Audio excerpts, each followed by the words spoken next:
На днях Путин подписал очередной закон, который позволяет подписывать контракты с Минобороны не только на этапе следствия и приговора, но и в ходе судебного процесса. Круг замкнулся. Теперь совершивший преступление может послать государство к черту на любом этапе от задержания до посадки. Очередной этап обесценивания российского уголовного права и понятия о преступлении и наказании возвращает нас к недавней истории с перестрелкой в офисе Wildberries. Потому что теперь мы знаем ее правовые последствия. Владислав Бакальчук, который привел кадыровских боевиков пострелять в центре Москвы, спокойно отправился из СИЗО домой, а абсолютно все участники нападения попросились на войну. Таким образом, можно сказать, что никакого дела, в котором образовалось 2 трупа в самом центре Москвы, больше нет. Государство совершенно официально считает, ничего не случилось. Сегодня имеет смысл порассуждать о долгосрочных последствиях подобного рода действий российского государства, которое отменило само себя, отобрав у себя возможность поддерживать в обществе порядок только ради того, чтобы лучше пополнять штурмовые роты.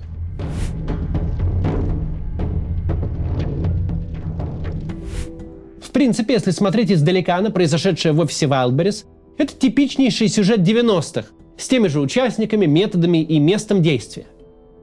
2 кавказские крыши, дагестанская и чеченская, делят бизнес, в процессе убив 2 человек и задев мента.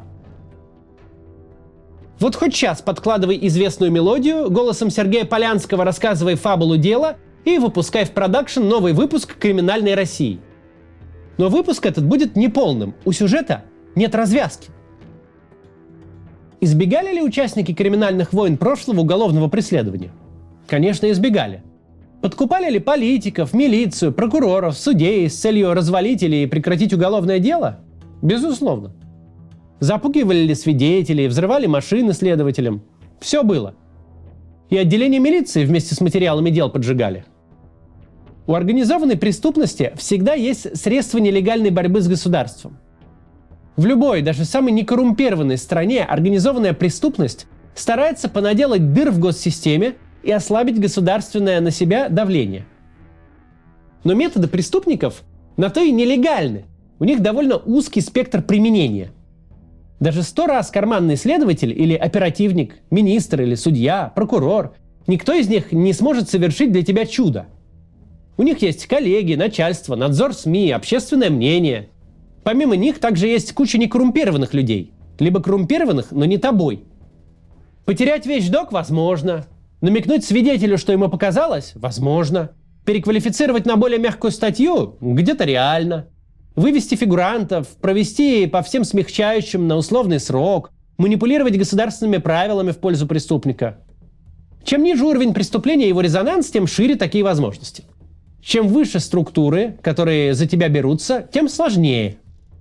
Можно купить всех силовиков в станице Кущевской, но купить всех силовиков в стране ни у одной банды денег не хватит. И если те совершат дичь, превышающую компетенции купленных, то у них будут проблемы. Посмотрите выпуски про банды 90-х из той же «Криминальной России». Везде будет этот общий сюжет. Как ребята занимались бандитизмом, кого-то грабили, убивали, крышевали, от любых проблем с законом отделывались легким испугом. Но в какой-то момент начинали настолько верить в свою безнаказанность, что открыто бросали вызов государству. Устраивали перестрелку средь бела дня, убивали семью с детьми, покушались на большого политика. И на этом у банды начинался закат. Ведь когда генпрокурор лично докладывает президенту о твоих преступлениях, за тебя берутся всерьез и очень скоро либо закрывают, либо убивают. Перестрелка с погибшими в сотнях метров от Кремля – то, что периодически случалось в 90-е. Но в 90-е был абсолютно исключен вариант такое дело полностью замять. Это тот уровень утраты берегов, где стандартный бандитский инструментарий перестает работать. Да, можно крутиться, чтобы сесть не на пожизненное, а на 10 лет, отсидеть в максимальном комфорте и выйти в итоге через 5. Но нет способа заставить государство такое дело выкинуть в урну, как будто его и не было никогда. Ни в каком 95-м году невозможно было представить ситуацию, чтобы Ореховские с Солнцевскими делили торговый центр в Москве с перестрелкой, не скрывали своих лиц, не скрывались сами, убили 2 человек, ранили мента, были задержаны, а потом просто сказали: мы поедем воевать в Чечню, и дело бы испарилось. Сегодня невозможно снять кино про честного мента, противостоящего бандитам. Потому что, представьте себе сериал «Бандитский Петербург», где сотню серий подряд бесстрашные силовики, рискуя жизнью, подбираются к авторитету антибиотику. А когда его наконец ловят, он говорит: «5 вам за старание, пацаны. Я пошел на фронт. Через полгода ждите с государственной наградой». И вся доказательная база, собранная потом и кровью под песню «Город, которого нет», экскаватором сбрасывается в Неву. Если задуматься, совершенно непонятно, зачем в сегодняшней России, после того, что сделали с нашим уголовным законодательством, вообще существуют следственные органы. В чем заключается цель расследования преступления? Речь же больше не идет о проведении реального и полноценного расследования, где устанавливаются все факты, проверяется связь подозреваемых с другими преступлениями, собирается дело, передается в суд, который в итоге выносит приговор, чтобы потом только уже осужденного человека за ручку из колонии увел Пригожин. Сейчас-то все иначе. Сейчас согласие на подписание контракта с Минобороны не просто освобождает от отбытия наказания, сейчас оно прекращает следствие. Когда тот, кого поймали с ножом над трупом, подписывает немедленно контракт, и все. Никто не устанавливает, которая это по счету его жертва за неделю, были ли сообщники, какими мотивами преступник руководствовался, было ли это убийство по пьяной лавочке или его деловой партнер заказал. Ничего из этого, причем совершенно по закону, не будет никогда установлено. В нынешней правовой рамке контракт с армией отменяет не наказание, он отменяет деяние. Труп испаряется. Права потерпевшего и его семьи, показания свидетелей, вещественные доказательства – все сразу летит в урну. Правоохранительные органы становятся просто структурным подразделением военных комиссариатов. Больше не имеет значения само деяние, имеет значение лишь поимка нового рекрута. Что бы он ни совершил, закладку сделал или участвовал в групповом изнасиловании, сопряженном с убийством, это не повлияет ни на судьбу дела, ни на персональное будущее преступника. Дело летит в урну, закладчик и насильник вместе едут штурмовать Часов Яр.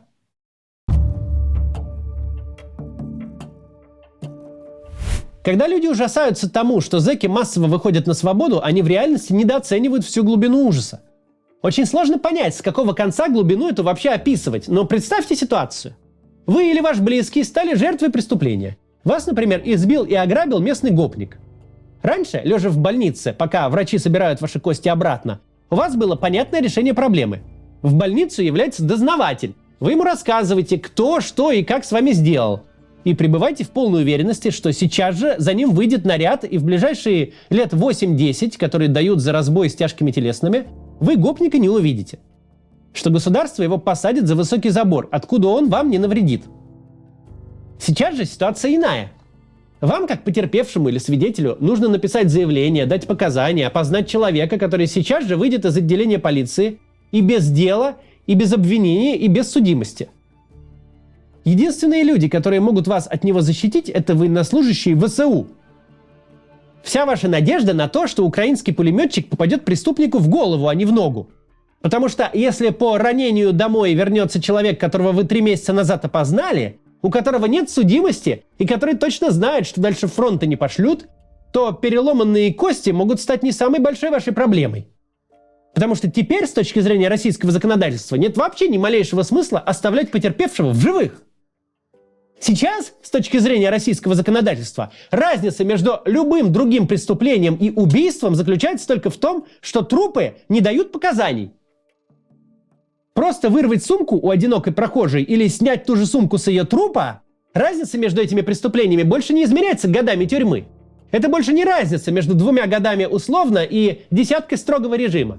Теперь вариант с трупом просто снижает шанс отправки преступника на фронт, и все. Это не 90-е. Не та ситуация, когда слабое государство не способно в полной мере противостоять организованной преступности. То, что происходит сейчас, абсолютно беспрецедентное положение вещей. Государство сперва отменило наказание как правовую сущность, а следом и само понятие преступления. Сложно найти в мировой истории аналогичный прецедент. Заключенных и раньше использовали в войне, что нацистская Германия, что Советский Союз. Как правило, было это в момент близкий к отчаянию, когда уже не до последствий, когда враги на столицу идут. Но даже в таком случае никому не приходило в голову отменять правоохранительную деятельность как таковую. Сложно вспомнить случай, чтобы государство с легкостью отказывалось от понятия преступления и наказания, чтобы сознательно отказывалось оценивать поступки граждан и назначать за них соответствующие санкции. И это нас приводит к очень важной теме. Мы ее уже поднимали, но сейчас для этого больше оснований. Поговорим о будущем России. Мы все укушены Второй мировой войной. Мы все склонны считать, будто любой исход конфликтов должен ее повторять. Чтобы были очевидные победители, которые оккупируют и дербанят проигравших, навязывают им свои правила и единственно верный формат покаяния. Именно поэтому предъявляют такие претензии к антивоенной общественности. Вы, мол, хотите поражения своей стране. Людям кажется, будто самый страшный исход войны – это превращение Москвы 20-х в Берлин 40-х. Мы, дескать, хотим, чтобы в столице сидела оккупационная администрация, страна была унижена, разрезана на куски, каялась и платила репарации. Но такого рода рассуждения плохи тем, что люди, которые ими оперируют, либо по глупости, либо сознательно пытаются пугать публику заведомо невозможным исходом. Поражение Германии во Второй мировой совершенно нетипичный и необязательный исход. Более того, настолько однозначный исход войны, где нет сомнений, кто выиграл, а кто проиграл, исчезающее редкое явление. Гораздо чаще в мировой практике бывает так. Очень длинные и очень кровавые войны заканчиваются ничем. Кроме, конечно, гор трупов и десятков тысяч квадратных километров, превращенных в непригодную для жизни пустыню на сотни лет вперед. Тотальное поражение и развал России – такая же нелепая фантазия, как захват Киева за 3 дня или 3 года. Этого не будет. Российский флаг не будет развиваться над офисом на Банковой, а украинский не будет развиваться над Кремлем. Но если у вашей войны нет победы, поражения или определенного во времени или пространстве окончания, это совсем не значит, что у войны не будет последствий. Бывает, что война не заканчивается никогда, а тлеет десятки лет. Такое случается гораздо чаще, чем формально закрепленный мирный договор. У войны может не быть результата, но последствия будут точно.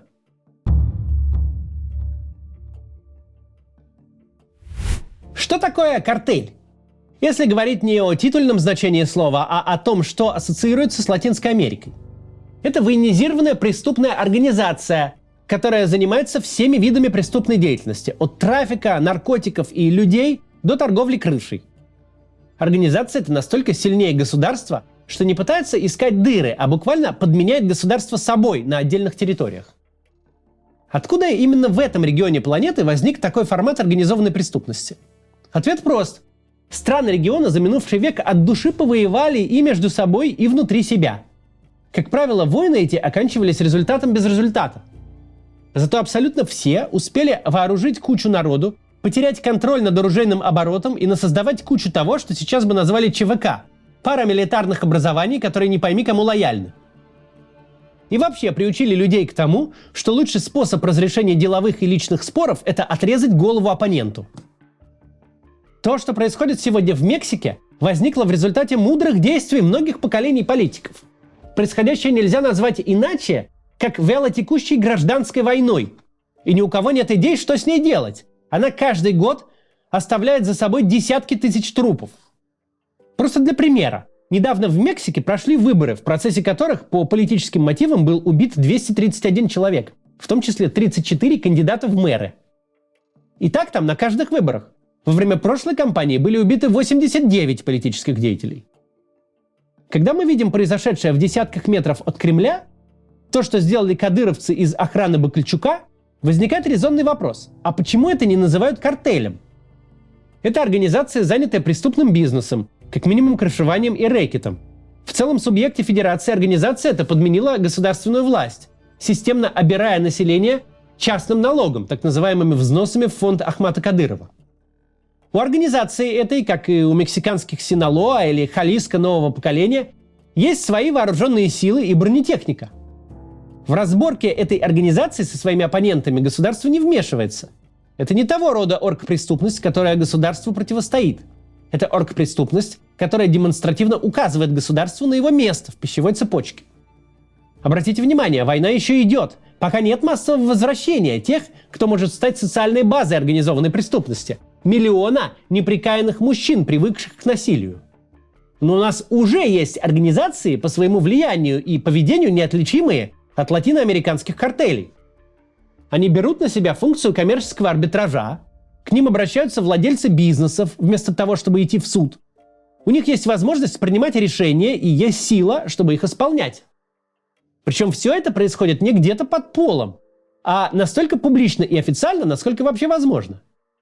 Один из совладельцев бизнеса публично обращается к Кадырову. Кадыров обещает помочь, его бойцы расстреливают людей в центре Москвы. Все знают, все видят. Это уже стало частью нормы. Самое естественное последствие войны – развитие именно такого сюжета. Картелизация России. Возникновение множества конкурирующих преступных объединений, над которыми государство, раздав всем право мочить кого угодно, теперь не имеет власти. Как и инструментов, позволяющих отмотать все назад.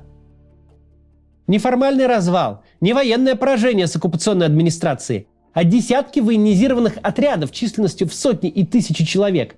Отрядов, которые занимаются рэкетом и крышеванием, торгуют наркотиками и оружием, устраивают между собой кровавые стычки. Война еще идет, но мы уже видим, как это может выглядеть. И сложно представить такое чудесное стечение обстоятельств, чтобы все было иначе. Чтобы страна не погрязла в ультранасилии на десятилетия, когда в ней куча оружия и неприкаянных вояк, множество центров силы вроде Кадырова, а государство официально отменило понятие о преступлении и наказании. Не надо вестись на разговоры об Абрамсах на Красной площади или о том, что государство рассыплется по административным границам субъектов. Это чепуха. К такому развитию событий нет предпосылок. Зато по историям типа Wildberries мы точно видим, к чему идет дело.